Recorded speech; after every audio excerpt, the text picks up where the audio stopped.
Broke another string. It was only like a couple days after putting this string on, the second string, or the other word is B string.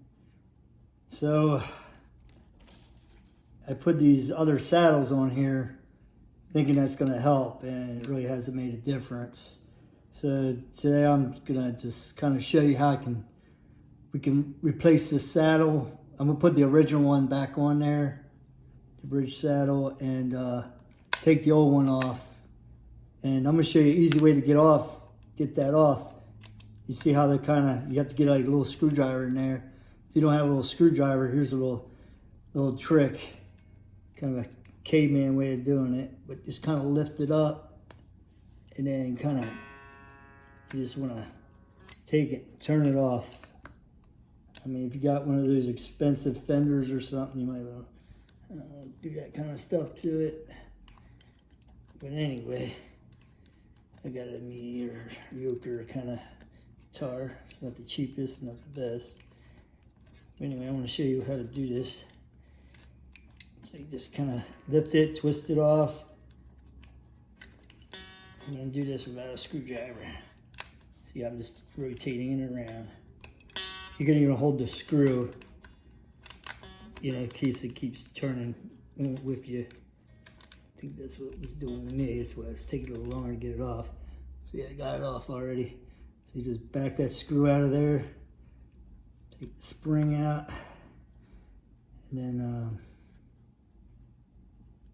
go ahead and put this back on in case you decide you want to use it again or sell them to somebody. Anyway, I had these on there, that type there, a little roller on it. I don't know if that makes a big difference because I don't think it's breaking at that roller point. It really there's two other points down in there. One is the hole in the saddle there that the string comes through, and then the other one is a little notch down there that both of the saddles have. So I'm thinking that's what's causing it. So I'm just going to put the old ones back on, see if that helps a little bit better. So basically I'm just going to unscrew it, take the spring, put the screw through the hole there, and then put the spring there. And kind of the same thing as before, just kind of lift it up, kind of hold the screw down there like that while it's up at an angle, and just kind of take it and start screwing it back on there. See how fast that went? I didn't even need a screwdriver.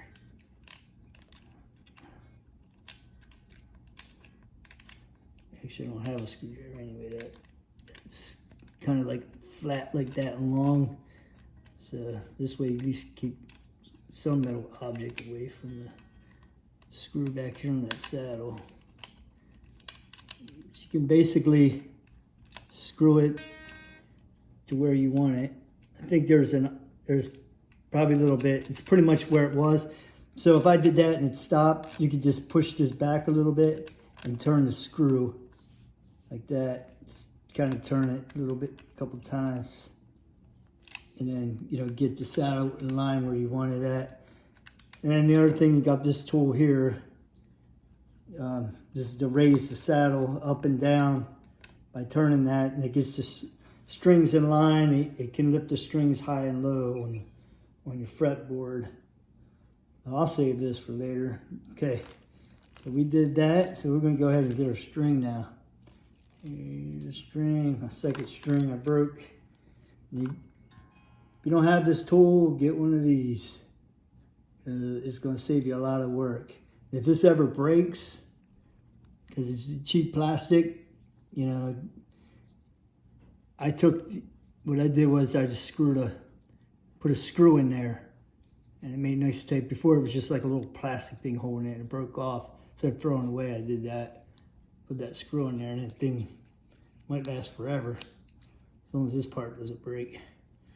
Okay, so clear everything off your guitar there, turn it to the side there, and then kind of feed the screw up there.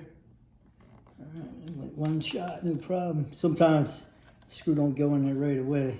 I mean the string, it kind of like starts hitting under there. All right, so you're gonna go ahead and make sure that's pulled all the way up. And then you're gonna go to the second there and put it through the hole. Okay, once you do that, I hold this part here. Then you take your finger, kind of wrap. You just kind of want to wrap your finger around a little bit, like that, and then get it over this. You just want to get it over it, the string there. Just wrap it around the tuner there. Once you wrap it around the tuner one time, you basically, I take this end of the string and kind of straighten it straight up. By doing that, it won't get tangled in with the other strings. And also make sure that the part that holds your strings down there in line, that helps keep it from popping off the nut there. Because that's what happens when you don't have those. Some people say, oh, just take those off. What you'll find is sometimes that those will pop off the saddle. So if they made the guitar with that, I mean, leave them on there. That's how I feel about it. Anyway, once you got it up like that, just take this string, kind of hold it up, and take this and just start cranking around. And it's a lot faster than doing it with your fingers. You could also just stick your hand under your arm, just go all the way down. Don't go where you start cutting into yourself. And once you get it like that, you're there. Just get a little tight. Don't over tighten it. Just get it so it makes a little tiny noise there. And then go ahead and tune it. But before we tune it, you want to go ahead and get that. See right here, actually this little Allen wrench is actually going underneath the string right now. That's because I replaced the saddle, and then the saddle, we need to lower the saddle.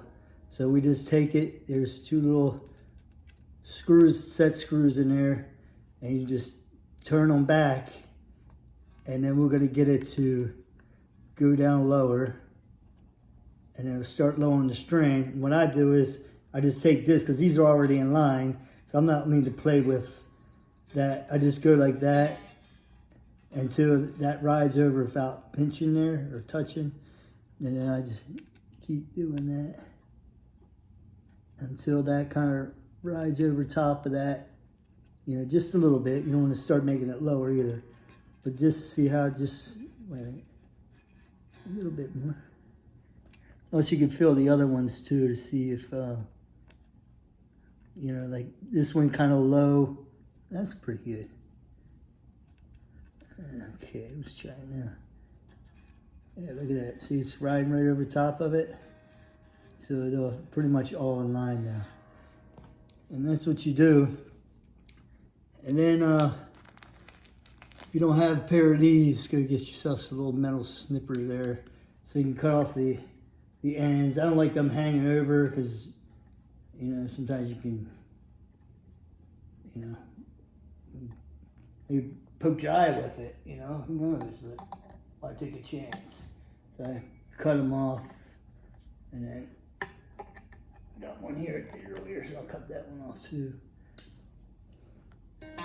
So there you go, just go ahead and tune her. And what I like to do too with my string, especially if it's a new string, is go ahead and when you tune it a little higher, because the string's going to stretch out more. I always do that. Even when I tune normally, I always tune it a little high. Just, you know, putting it right on tune, and then, you know, a little bit later it's out of tune. So I just go a little bit stronger out of tune, and then what'll happen is you get more time with it being, you know, not to go at a lower tune. So it'll take you longer to get to that tune part. Eventually we'll get to that. But I like to do that just to keep that from, you know, going out of tune right away. It'll take longer to go out of tune. If you set yours half step down or normal, standard, I go half step down because some of the songs I play has that. All right, there you go. Pair of these. Definitely get this. That gets aggravating after a while sitting there turning that. So, all right, well, there you go. Have fun playing.